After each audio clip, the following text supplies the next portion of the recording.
चलिए इस गुत्थी को सुलझाते हैं। कल्पना कीजिए कि एक लाइव फुटबॉल मैच चल रहा है। बहुत ही दिलचस्प उदाहरण होने वाला ये। बिल्कुल। तो जब मैच का रोमांच एकदम पीक पर होता है तो क्या हमारा दिमाग हर एक सेकंड की डिटेल को शब्दों में ट्रांसलेट करता है? नहीं, बिल्कुल नहीं। है ना? नहीं। वो ऐसे नहीं सोचता कि खिलाड़ी ने दायां पैर उठाया फिर बायां पैर आगे किया, गेंद घास पर 10 सेंटीमीटर आगे खिसकी। हमारा दिमाग इस तरह काम ही नहीं करता। हाँ, वो सिर्फ जरूरी चीजों पर फोकस करता है। एग्जैक्टली हम सिर्फ तब रिएक्ट करते हैं जब कोई गोल होता है या कोई बहुत बड़ा एक्शन होता है। हर एक पल की कमेंट्री करने के बजाय दिमाग सिर्फ अहम कॉन्सेप्ट्स और उसकी मीनिंग को पकड़ता है। और आज की हमारी इस चर्चा का, इस डीप डाइव का यही सबसे बड़ा मुद्दा है। आज हम एक बेहद दिलचस्प नई एआई रिसर्च पर बात कर रहे हैं, जो कि है VLJPA, राइट? हाँ, VLJPA यानी joint embedding predictive architecture for vision language. इसे मेटाफेयर, HKUST, NYU और सोरबोन यूनिवर्सिटी के रिसर्चर्स ने मिलकर पेश किया है। और इस डीप डाइव का मेन मिशन ये समझना है कि कैसे ये नया AI आर्किटेक्चर पुराने विजन लैंग्वेज मॉडल्स, जिन्हें हम VLMs कहते हैं, उनकी सबसे बड़ी प्रॉब्लम को सॉल्व करता है। बिल्कुल, मतलब ये मॉडल हर एक शब्द को रटने या प्रिडिक्ट करने की बजाय इंसानों की तरह ही कॉन्सेप्ट्स को गहराई से समझना शुरू कर रहा है। ये सच में एक बहुत बड़ा और ज़रूरी कदम लगता है। लेकिन VLJPA की अहमियत समझने के लिए मुझे लगता है पहले हमें ये जानना चाहिए कि आजकल के जो मौजूदा VLMs हैं वो रियल टाइम वीडियो प्रोसेसिंग में आखिर पीछे क्यों रह जाते हैं। देखिए, इस परेशानी की जड़ इन क्लासिकल मॉडल्स की बनावट में है। वो मुख्य रूप से ऑटो रिग्रेसिव होते हैं। मतलब एक के बाद एक शब्द जनरेट करने वाले। हाँ, टोकन बाय टोकन, बाएं से दाएं एक एक शब्द करके। जब इन मॉडल्स को ट्रेन किया जाता है तो उन्हें सिर्फ दृश्य का मतलब या सेमांटिक्स नहीं सीखना होता। उन्हें भाषा भी सीखनी पड़ती है। बिल्कुल, उन्हें भाषा का बाहरी रूप जैसे शब्दों का चुनाव, व्याकरण, वाक्य की संरचना, ये सब भी सीखना पड़ता है। और इस पूरी प्रोसेस के लिए भारी भरकम कंप्यूटिंग पावर चाहिए होती है। अच्छा, तो इसी वजह से ये मॉडल्स बहुत भारी और स्लो हो जाते हैं। एग्जैक्टली, महंगे भी और धीमे भी। तो मतलब पुराने मॉडल्स उस ओवर एंथुजियास्टिक स्पोर्ट्स कमेंटेटर की तरह हैं जो एक सेकंड के लिए भी चुप नहीं होता। हाँ, जो बस हर एक छोटी छोटी चीज बोलता रहता है, भले ही उसकी कोई जरूरत ना हो। लेकिन एक मिनट, यहाँ एक सवाल है। क्या AI से शब्द या टोकन्स जनरेट करवाना ही हमारा मेन गोल नहीं है?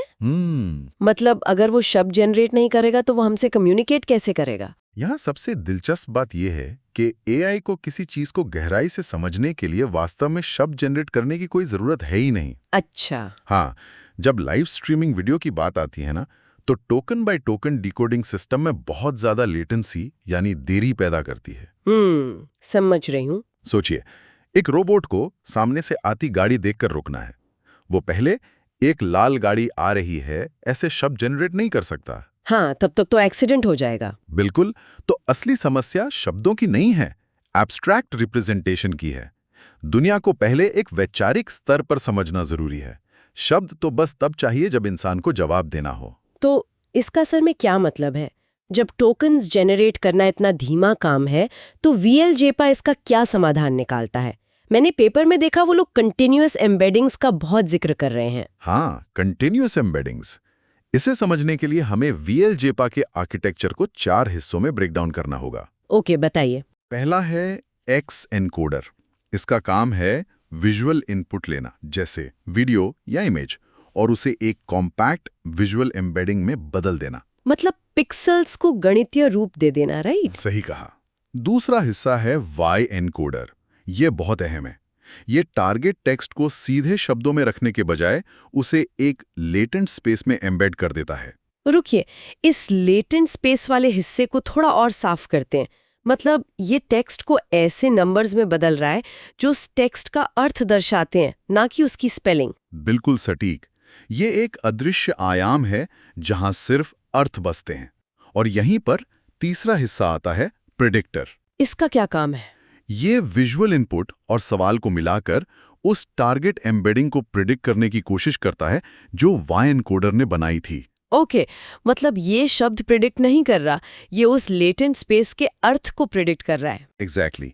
और आखिर में चौथा हिस्सा है Y डिकोडर। ये एक बहुत हल्का ट्रांसफॉर्मर है जिसका इस्तेमाल सिर्फ और सिर्फ तब होता है जब वास्तव में उस अर्थ को टेक्स्ट में बदलने की जरूरत हो। तो ट्रेनिंग के दौरान ये डिकोडर बंद रहता है? हाँ, पूरी तरह से बंद। ट्रेनिंग सिर्फ लेटेंट स्पेस में होती है। वाओ! इसे एक आसान उदाहरण से समझते हैं। पेपर में एक लाइट स्विच का बड़ा शानदार एग्जाम्पल दिया है। हाँ, वो काफी क्लियर कर देता है चीजों को। है ना? मान लीजिए सवाल है कि अगर ये स्विच नीचे दबाया जाए तो क्या होगा? इसके दो सही जवाब हो सकते हैं। पहला, लैंप बंद हो जाएगा और दूसरा, कमरे में अंधेरा हो जाएगा। बिल्कुल, दोनों का मतलब एक ही है। लेकिन अगर पुरानी टोकन स्पेस की बात करें तो वहां ये दोनों वाक्य बिल्कुल अलग हैं, क्योंकि इनके शब्द मैच नहीं करते। वो एक दूसरे से डिसजॉइंटेड हैं। सही कहा। लेकिन एम्बेडिंग स्पेस के जादू से ये दोनों वाक्य एक ही जगह पर मैप होते हैं, क्योंकि इनका मीनिंग सेम है। हाँ, और इसी एक ही जगह मैप होने का सबसे बड़ा फायदा ये है कि मॉडल भाषा के जाल में उलझने से बच जाता है। इसके लिए वो InfoNCE लॉस नाम की तकनीक इस्तेमाल करते हैं। ये कंट्रास्टिव लर्निंग का हिस्सा है ना? हाँ, इसे ऐसे समझिए जैसे एक विशाल 3D मैप है जहां अर्थ या मीनिंग ही गुरुत्वाकर्षण है। ओके। तो ये लॉस फंक्शन क्या करता है कि एक जैसे अर्थ वाले वाक्यों और दृश्यों को इस मैप में करीब खींचता है और जो चीजें अलग अर्थ रखती हैं यानी नेगेटिव सैंपल्स उन्हें दूर धकेलता है। मतलब ये मॉडल को सही जवाब पहचानने के साथ साथ गलत को छांटना भी सिखा रहा है। लेकिन अगर लर्निंग इतनी आसान हो गई है तो क्या ये सच में पुराने मॉडल से बेहतर परफॉर्म करता है? बिल्कुल करता है। रिसर्चर्स ने इसके लिए एक बहुत ही कंट्रोल्ड एक्सपेरिमेंट किया था। अच्छा, वो सेम विजन एनकोडर वाला? हाँ, उन्होंने एक पुराने स्टाइल के टोकन VLM और इस नए VLJAPA को बिल्कुल एक ही डेटा सेट और एक जैसे सेटअप पर ट्रेन किया। सब कुछ सेम रखा ताकि कोई चीटिंग ना हो। तो रिजल्ट क्या रहा? नतीजा बहुत चौंकाने वाला था। 15 मिलियन सैंपल्स के बाद VLJAPA ने वीडियो कैप्शनिंग में 14.8 का साइडर स्कोर हासिल किया। और पुराना मॉडल? वो सिर्फ 7.1 पर अटक गया। सीधे सीधे दुगने से ज्यादा का अंदर। ये साइडर स्कोर आखिर है क्या? मतलब नंबर्स तो ठीक है, लेकिन रियल वर्ल्ड में इसका क्या मतलब है? साइडर का फुल फॉर्म है consensus based image description evaluation.